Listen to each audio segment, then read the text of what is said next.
না না, আজ আর আমি নই, আজকে আমার বর মশাই রান্না করছে। আর রান্নাটা হচ্ছে খুবই স্পাইসি আর আমার ফেভারিট। প্রচণ্ড খিদে পেয়েছিল, তাই ঘুম থেকে উঠে সন্ধ্যের টাইমে আমার বর আমার জন্য নাস্তা বানাচ্ছে। আর সেটা তো খুবই সহজ পদ্ধতিতে, তার জন্য ওর কাছে অনেকটা ভালো। দেখো, ম্যাগি নেওয়া হয়েছে, আর দিকে সবজি কাটা হচ্ছে। সবজি বলতে সবজি ঠিক না, পেঁয়াজ লঙ্কা টমেটো এইসব কাটা হয়েছে। আর অন্যদিকে ম্যাগিটা সিদ্ধ করে নেওয়া হলো, তেল দেওয়া হয়েছে, একটু হালকা নুন দিয়ে সিদ্ধ করা হচ্ছে। অল্প সিদ্ধ করা হবে যাতে করে একটু গলে যায়, ব্যাস। তারপর নামিয়ে নিতে হবে, জল ঝরানোর অপেক্ষা করতে হবে।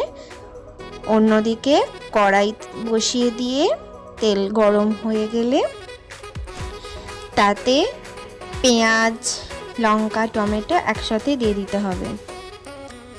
কার কার বরেরা রান্না করে খাওয়ায় অবশ্যই জানাবে কমেন্ট বক্সে।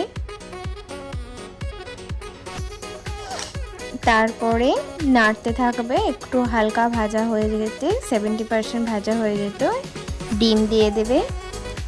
দেখো, ডিম দিয়ে দেবে, ডিমটাও ভাজা ভাজা হবে। নুন আর একটু হালকা হলুদ দিয়ে দেবে স্বাদ আর কালারের জন্য।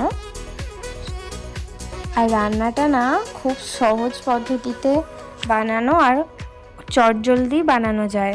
তার জন্য যখন হাতে সময় থাকে না কিন্তু প্রচণ্ড খিদে পেয়েছে, তখন তোমরা ট্রাই করতেই পারো। এইটা রান্নাটা খুবই সহজ, দেখতে থাকো। তো ভাজা হয়ে যেতে এদিকে জল ঝরিয়ে নেওয়া যে ম্যাগিগুলো ছিল সেগুলো কড়াইতে দিয়ে দিতে হবে আর নাড়তে হবে। দেখো, দিয়ে দেওয়া হয়েছে, ওদিকে করছে আর আমি এদিকে বললাম চলো তুমি আমাকে ভালোবেসে রান্না করে দিচ্ছ, তাই আমি একটু ভিডিও করি। আর ওদিকে একটা পুচকু এসেছিল আমাদের ঘরে, তার একটু ভিডিও ক্লিপ নিয়ে নিয়েছি। তারপরে ম্যাগি মশলা দিয়ে দেওয়া হবে, যেরকম পরিমাণ থাকবে সেই পরিমাণেই ম্যাগি মশলাটা অ্যাড করতে হবে। তো তারপরেতে নাড়তে থাকবো। তারপর টমেটো সস দেব, আর তারপরেতে ম্যাগি সসও দেব কিছুটা, যাতে স্বাদটা আরও বাড়ে। ম্যাগি সস টমেটো সস তোমরা কাছে থাকলে সয়া সস চিলি সসও অ্যাড করতে পারো, কিন্তু ছিল বাট আমরা সেটা অ্যাড করিনি।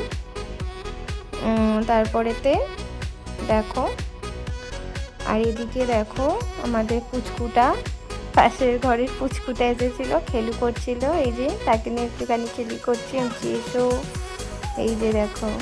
আর তারপরে ও সার্ভ করছে।